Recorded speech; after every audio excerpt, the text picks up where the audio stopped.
아멘. 네, 오늘 본문은 광야 생활에 대한 말씀인데요.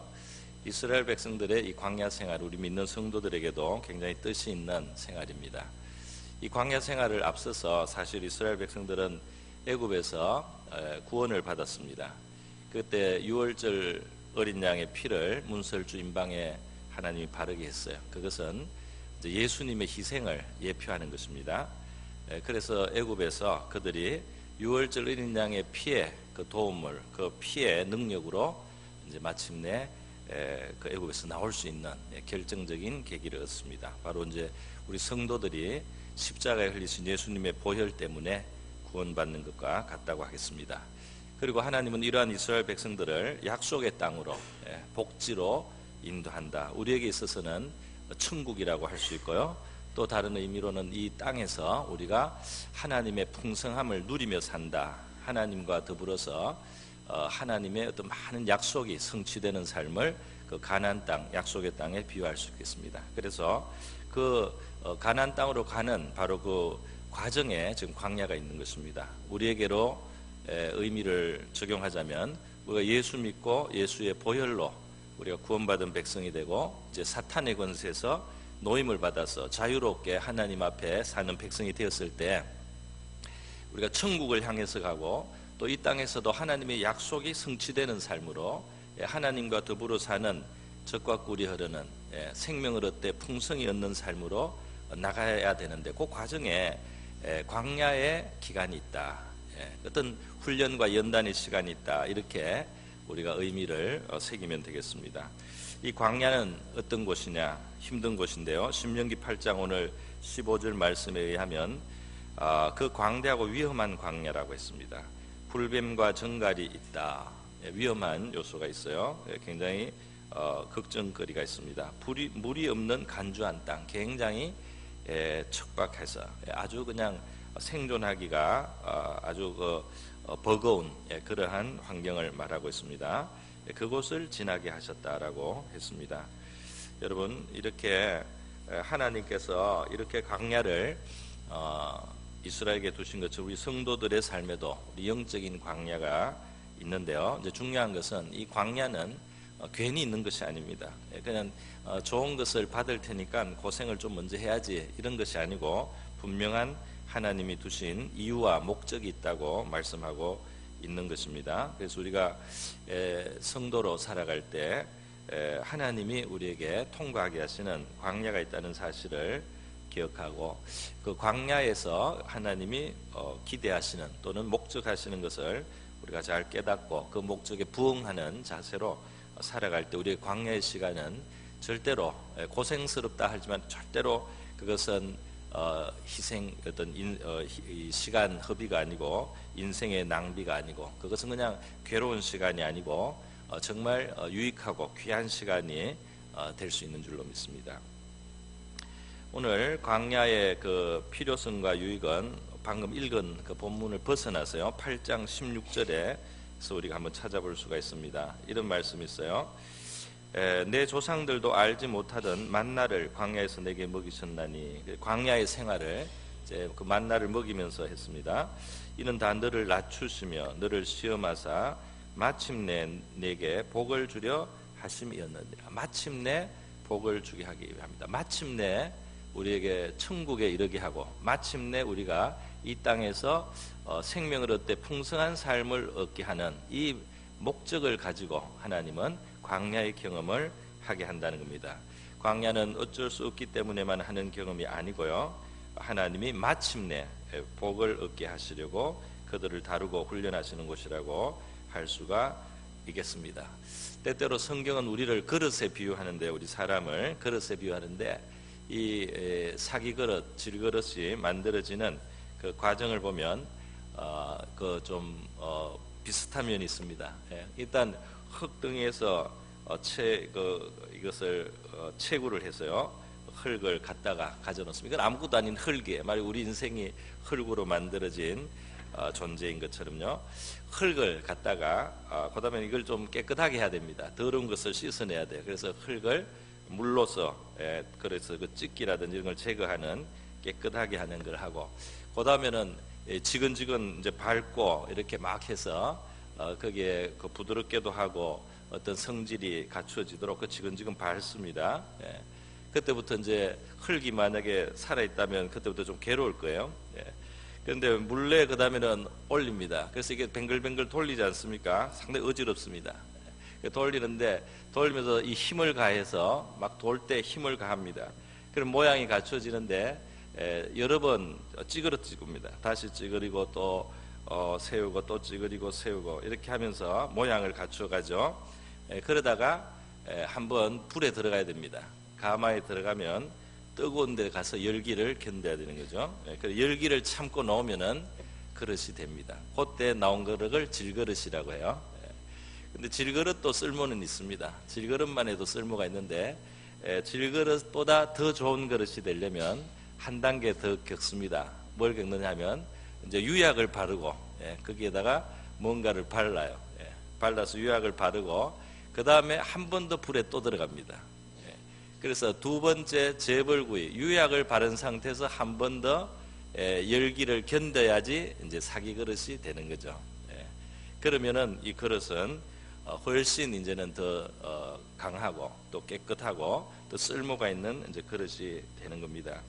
이렇게 우리가 질그릇으로나 혹은 깨끗한 그릇으로 주님을 담는 그릇이 되고 또 귀한 선물을 하나님의 은혜와 또는 은총과 축복을 담는 그릇이 되기 위해서는 하물며 이 그릇 하나도 말이죠 더 통과하는 과정이 있는데 우리 영혼은 우리 인생은 하나님의 이 다루는 손길을 통과하면서 정말 귀하여지는 줄로 믿습니다. 우리 성경에 보면은 그 이스라엘의 첫째 왕 사울 그리고 그 다음에 다윗을 비교해 볼 수 있는데요. 사울은 그냥 왕이 되었습니다. 그래서 왕의 종기와 어떤 권세와 어떤 또 책임을 졌는데요. 이 사울 왕은 물론 다른 사람보다는 뛰어났어요. 여러 가지 면에서 뛰어나서 세웠지만은 그러나 사울 왕이 되고 나서 사울은 많은 잘못을 하면서요. 특별히 그 중심에서 하나님 앞에 온전치 못한 것이 참 결정적인 것들이 있음으로 해서 그 결과가 좀 불행하게 되었습니다. 그러니까 좋은 것을 준다고 되는 게 아니에요. 좋은 것을 그냥 받는다고 되는 게 아니에요. 준비가 안 된 사람은 좋은 것을 받아도 오히려 그것이 자기를 파괴하거나 잘못 삐뚤어질 수 있는 위험이 있다 이 말입니다. 그 다음 왕이 되었던 다윗에게 하나님은 왕으로 예선한 다음에는 굉장한 그 시련의 시간을 줬는데요. 그게 이제 그의 광야 생활, 어떤 도망자의 생활, 그리고 정말 억울함을 당하는 생활, 그리고 또 망명자의 생활, 이런 생활을 많이 하나님이 그치겠습니다. 그런 다음에 왕이 된 이 다윗의 시대, 다윗도 불완전한 인간이었지만은 공과 의를 행하고 하나님을 중심으로 모시는 아주 참 좋은 왕으로, 아주 성왕으로 그렇게 장구하게 하나님이 기념하고 축복해 주시는 왕이 될 수 있었다는 겁니다. 그러니까 그 그릇을 만들고 그리고 그 다음에 하나님이 축복하시거나 높이시거나 또 사용해 주시거나 이렇게 할 때 이것이 복이 된다는 것을 우리가 볼 수가 있습니다. 이 광야의 특징에 대해서 제가 한번 말씀을 드려보겠습니다. 이 광야의 특징은 뭐냐 하니까 오늘 바로 그 목적에도 나오지만 여기는 낮아지는 것이다 하는 거예요. 낮추는, 사람을 낮추신다는 겁니다. 2절에도 또 나와 있죠. 2절에도 나와 있었습니다. 이는 너를 낮추시며 너를 시험하사, 낮추신다. 3절에 또 나오지 않습니까? 3절에도 너를 낮추시며 너를 줄이게 하시며, 그죠? 조금 전에 읽었던 그 16절에도 너를 낮추시며 너를 시험하사, 낮춘다는 말이 굉장히 많이 나와 있는 것입니다. 그러니까 이 낮아지는 자리, 그것이 광야라고 할 수 있습니다. 여러분 낮아지는 자리에 현재 계신 분도 있겠고 또 과거에 특별히 하나님의 낮추심을 경험하기도 했겠고요. 또 혹시 앞으로 우리가 받아야 될 훈련이 있어서 우리가 낮아질 수도 있겠습니다. 근근히 살아가는 자리인데요. 이 낮아짐의 경험은 유익한 면이 나중에 나타나게 되죠. 왜냐하면 이 낮아진 경험을 가진 사람이야말로 이후에 하나님이 그를 높이시거나 또는 풍성함을 허락하실 때 그것을 진심으로 하나님의 선물로 알고 감사할 수가 있죠. 감사하고 그 귀한 가치를 알고 정말 그 기뻐하는 것과 만족하는 것도 더하는 것입니다. 하나님께 감사와 영광을 돌리는 거죠. 이 낮아짐이 없이 높이기만 하면은 사람은 참 교만해지기가 쉽습니다. 다른 사람을 깔보게 되고 무시하게 되고 자기를 자랑하게 되죠. 하나님의 선물을 선물로 알지 못하게 됩니다. 그리고 어려운 사람의 형편과 그 고통을 헤아리지를 못하게 되는 거죠.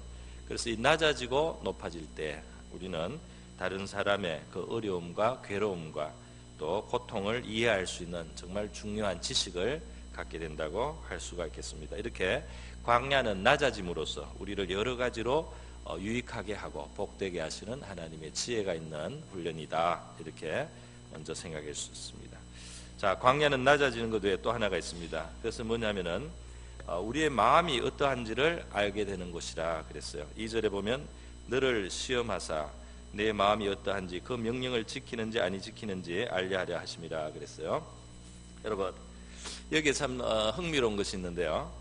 자, 하나님이 그 광야 이스라엘 백성을 놓고 광야를 다 다니게 해서 그 이제 보고 광야를 통해서 여러 가지 좀 어떤 테스트 받을 만한 그런 상황이 왔을 때 이스라엘 백성들이 마음이 이렇구나, 하나님을 향해서 마음이 믿음이 요 정도 되는구나, 또는 자세가 이렇구나, 이런 것을 하나님이 정말 몰라서 그 테스트가 필요했다 이렇게 생각하기는 좀 곤란한 면이 있지 않습니까?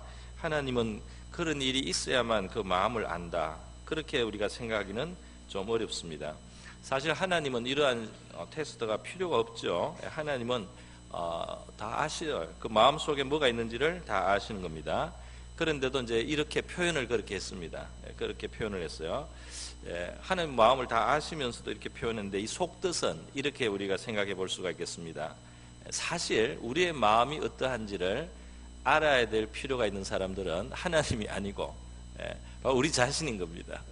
우리가 정말 어떤 마음을 갖고 있는지, 우리가 정말 어떤 존재인지, 우리 안의 자세가 정말 어떤 자세인지를 잘 모르고 있는 것이 바로 우리 자신이고, 어떤 상황이 되어야만 우리가 어떤 존재구나, 내 마음속에는 이런 것이 있구나 하는 것을 깨달을 수가 있다 이 말입니다. 그러니까 이 속뜻은 우리에게 하나님이 우리 자신이 정말 어떤 존재인지를 깨닫게 해주시는 자리가 광야다.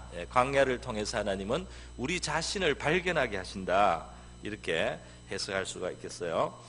어떤 마음일까요? 하나님 말씀을 잘 지키는지 지키지 않는지, 이렇게 간단한 퀘스천으로 질문으로 한번 해봤는데요. 이스라엘 백성들의 살아간 것을 보면 알 수가 있고 우리가 살아온 길을 되돌아보면 알 수가 있습니다. 이스라엘은 이 광야를 지나는 동안에 그들의 부족함을 많이 드러낸 것이죠.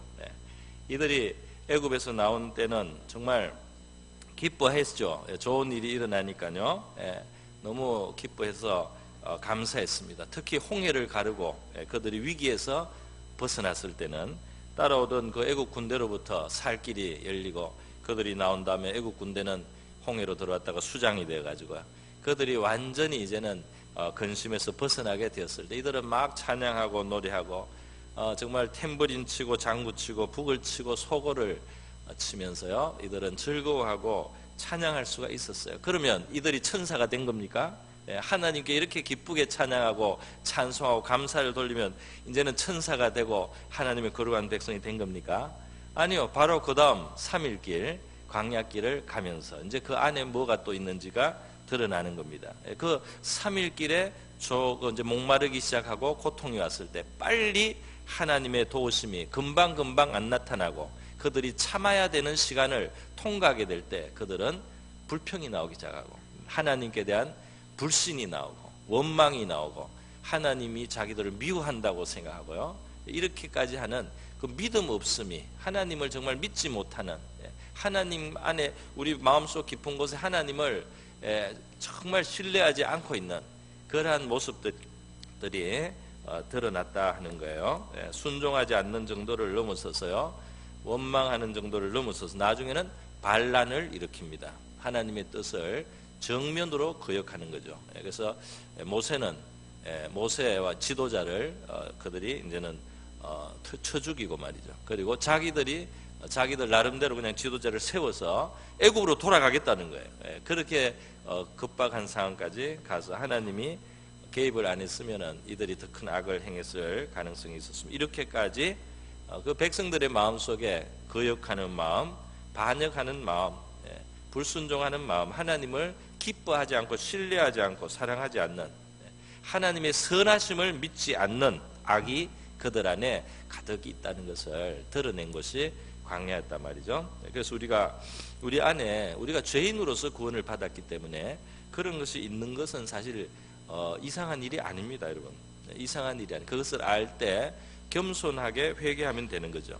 그리고 그런 존재라는 것을 인정하고 그런 자리에서 우리가 하나님을 의지하고 하나님께 회개하는 그런 마음이 필요한 거예요. 그러니까 광야는 뭐냐 하면은 정말 우리가 이런 우리를 하나님이 구원하셨다는 그 사실을 깊이 사실을 깨달을 수 있는 기회가 되기도 합니다. 다시 말해서 하나님의 은혜가 정말 크다 말이죠. 하나님의 은혜는 정말 넓단 말이에요.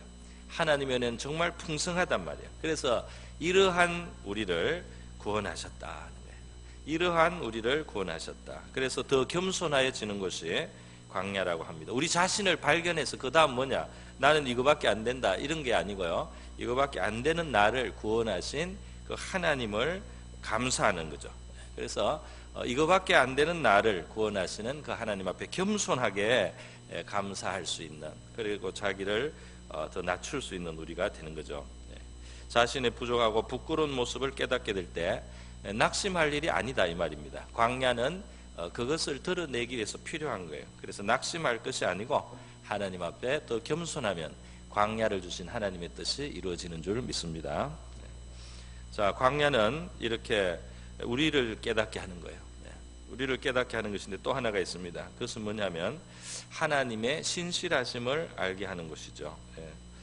우리가 만약에 광야와 같은 곳에서 이 이스라엘 백성들이 만나로 먹이시는 하나님을 경험하지 않았다면 그들은 하나님이 얼마나 신실한지도 또 알기 어려운 위험이 있습니다. 하나님은 일반적인 상황에서 해를 주시고 비를 주시고요, 또 우리에게 능력을 주셔서 우리에게 필요한 양식을 얻게 이 인류가 살아갈 수 있게 해주신다고 말씀을 했어요. 그런데 이것을 사람들은 그 하나님의 손길이라고 그렇게 잘 깨닫지를 못하고 그렇게 감사를 충분히 하지 못합니다. 그래서 하나님이 좀 특별한, 사람들은 너무 하나님이 주시는 걸 당연하게 여기기 때문에, 너무 자연스럽기 때문에 너무 당연해서 그 감사할 줄을 모르고 또 하나님의 선물이라는 걸 몰라요. 그래서 하나님이 좀 더 특별한 환경 속에서 하나님의 신실하심으로 우리가 살아가고 있다는 사실을 깨닫게 한다, 이 말입니다. 특별한 환경, 하나님의 도우심이 특별히 나타나지 않으면 당장 먹을 수 없는, 양식이 없는 이 어려운 처지, 그 광야를 경험하면서 하나님은 신실하셔서 이렇게 필요한 그 양식을 주시는 아주 신실한 하나님이다, 이것을 알게 되는 거죠. 하늘 양식 만나가 이 광야에서 이제 주어지기 시작했습니다. 나중에 광야를 벗어나니까 40년 만에 없어지기도 했지만은 이 광야에 있을 때는 이 하늘 양식, 신기한 하늘 양식 만나가 아침마다 이슬과 함께 짐 주변에 내렸어요. 하얀 가루, 이 가시 같은 그 알갱이를 거두면은 충분히 먹고 살 수 있도록 그렇게 하나님께서 했어요. 그래서 하나님의 신실하심을 경험하게 하고, 하나님의 말씀을 우리가 그 법궤를 메고 말이죠. 법궤 안에는 하나님의 말씀을 상징하는 십계명 돌판이 있는데 그 법궤를 메고 행진을 해서 하나님의 인도를 따라가서 그들이 하나님 이제 그 하나님의 영광의 구름이 내려서는 곳에 그들이 이제 멈추어서요. 이제 진을 치고 이렇게 살면은 거기에 날마다 아침에 만나가 내리는 거죠. 하나님 말씀에 의지하고 또 따라가는 이 백성의 무리에게는 하나님의 신실하신 공급이 항상 주어졌다 하는 사실입니다. 그래서 광야에서도 살게 하시는 하나님의 그 신실하심을 경험한다 말이죠. 이것이 광야를 또 광야에서의 유익이라고 할 수 있겠습니다. 광야는 이처럼 우리를 낮아지게 하고 또 우리 자신을 발견하게 하고 또 하나님의 신실하심을 이제 배우게 하는 것이다. 그렇게 할 수 있겠습니다. 자, 그러면 마지막으로 이 광야를 통과하게 하시는 하나님에 대해서 우리가 한번 생각해 보겠습니다. 이 광야를 통과하게 하면서요, 이와 같이 그 백성의 그릇을 준비하시고 만드시는 하나님은 어떤 분이신가 우리가 생각해 볼 때요, 첫째로 하나님은 앞날을 내다보시고 일을 하시는 분이다 하는 것을 우리가 배울 수가 있습니다. 이 광야는 그 미래를 내다보는 거예요. 미래를, 다시 말해서 그 약속의 땅에 들어갔을 때 이들에게 하나님이 많은 선물을 주시고 은혜를 누리게 할 때 그때를 내다보시면서 이들을 준비하신단 말이에요. 그래서 그 유익을 잘 누릴 수 있게 하시기 위해서요, 준비하신다. 14절 말씀에 보면은 내 마음이 교만하며 내 하나님 여호와를 잊어버릴까 염려하노라. 다시 말해서 그 좋은 땅에 들어가서 소와 양이 번성하고 은금이 증식되고 소유가 풍부하게 될 때에 내가 교만해질까 봐 두렵다. 이 땅에서 이렇게 광야에 통과하면서 너희를 낮추시는 것은 너희가 그때에 교만해질 것을 하나님이 방비하시기 위해서, 예방하시기 위해서 주시는 훈련이다, 이런 뜻이 있는 것입니다. 그렇기 때문에 여러분, 하나님께서는 우리의 미래를 내다보고 우리의 삶의 현재를 지금 인도하고 계신다는 거예요. 우리는 우리 지금 현재만 생각하고 당장 이게 쓰다, 이게 달다, 이게 지금 시다, 이게 맵다, 짜다, 이렇게 우리의 삶을 생각하지만 하나님은 우리가 전혀 사실 알지 못하는 우리의 미래입니다. 그죠? 정말 1년 후에 혹은 뭐 한 달 뒤에도 모르고요, 일주일 뒤도 사실은 잘 몰라요. 무슨 일이 있어서 어떻게 될지, 누가 지금 그런 일이 있을지 어떻게 알겠습니까? 그러한 우리를 미래를 그러나 하나님은 아시기 때문에 지금 우리에게 필요한 것으로 준비하신단 말이죠.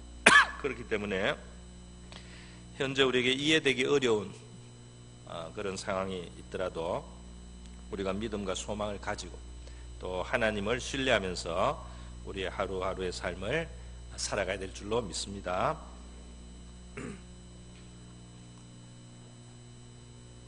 두 번째로요, 오늘 이 본문에는 나타나지 않지만 광야 생활에 아주 중요한 또 하나의 일이 있는데, 그것은 뭐냐면 하나님께서 이스라엘 백성을 위하여 중보자를 예비해서 주셨다는 겁니다. 바로 모세인데요, 이 광야 죄송합니다.